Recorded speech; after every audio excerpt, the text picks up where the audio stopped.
दोस्तों ऐं असांजा दर्स फ़क़ीर मुरीदनि साईं मखदूम नूह सरवर हालियो जेको सिद्दीक़ी ख़ानदान जो चश्मो चिराग जंहिं वटि ॿेड़े में नबी साईं ऐं हज़रत अबू बकर सिद्दीक़ सवार थी आया संदो दरिया में साईं हालर वारो अञा दुनिया में आयो कोन जॾहिं ॼाओ पंहिंजी अम्मा खे हिकु दफ़ो चई अम्मा तोखे हिकिड़ी ॻाल्हि यादि ॾियारियां तस्दीक कजां मां चयो जी चयो अम्मा तूं नंढड़ी हुईं पोइ पंहिंजे ॻोठ में चोर आया उन्हनि माण्हुनि खे मार कुट कई नुक़सान ॾिनो तूं ऐं ॿ टे ॿियूं छोकिरियूं भॼंदियूं वयूं दरिया जी कजीअ तां भॼंदियूं वयूं पोइ घोड़े ते हिकिड़ो माण्हू चढ़ी आयो बुट लॻल हुई पोइ तोखे चईंदा मां घोड़े ते वेह हुननि खे वठी घोड़ छॾी चोरनि खे भॼायो चए हा पुट ईअं थियो हो चयो मां तो घोड़े वारो हमरा सुञातो चए न चई मां मखदूम नूह सरवर अल्लाह खे इजाज़त मुंहिंजे मालिक मुंहिंजी अम्मा रोज़ी भॼंदी पई वञे दरिया जे किनारे इजाज़त ॾे त मां अम्मा खे घर छॾे अचां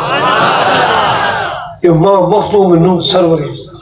साईं हमेशह उम्र भर जमात सां नमाज़ पढ़ी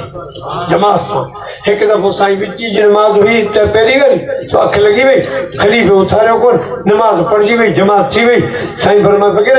नमाज़ त पढ़जी वई तो भी पढ़ी कि हाँ मुँह पढ़ी हाँ अकेलो साईं की नमाज़ पढ़े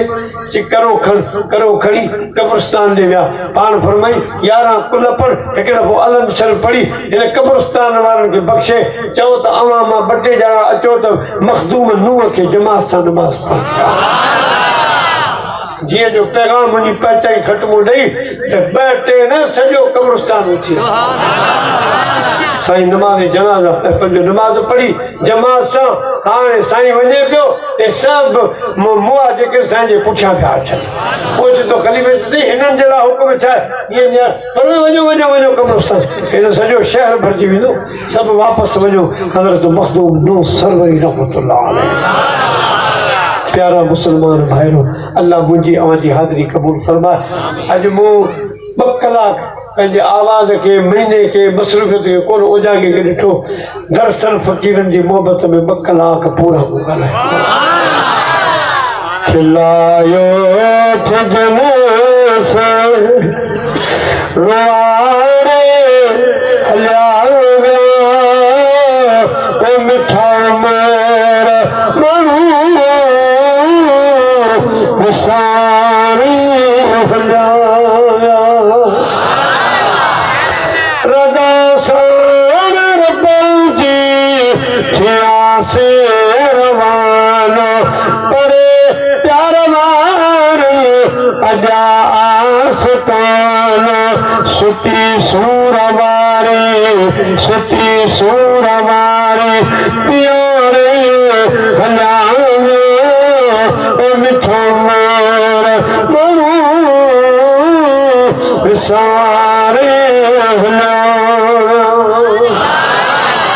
मोहम्मद खान मंज़िल उन्हनि पंहिंजी मानी मोहम्मद खान मंज़िल उन्हनि पंहिंजी मानी ॿुधो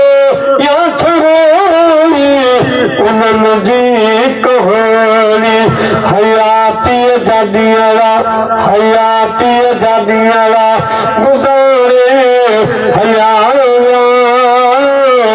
मिठा मोर माण्हू विसारे